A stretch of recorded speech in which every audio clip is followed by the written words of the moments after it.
জিন্দাবাদ। শ্রমিকদের এই আন্দোলন চলতেই থাকবে। শ্রমিকদের আন্দোলনকে এগিয়ে নিতে হলে সংগঠন গড়ে তুলতে হবে।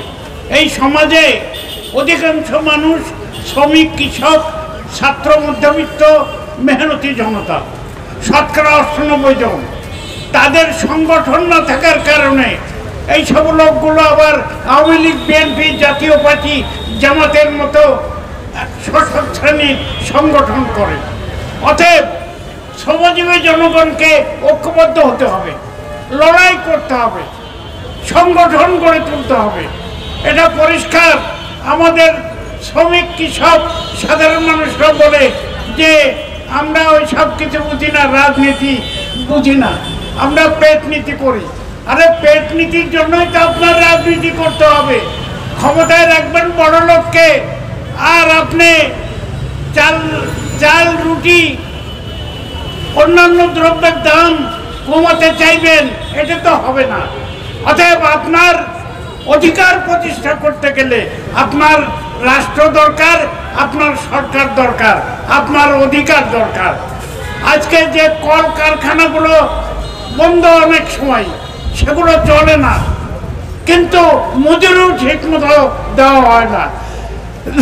আমাদের জানা মতে অনেক শিল্প কলকারখানা বন্ধ, এবং এই যে সিরাজগঞ্জের কবি জুট মিল, স্পিনিং মিল এখনো বন্ধ।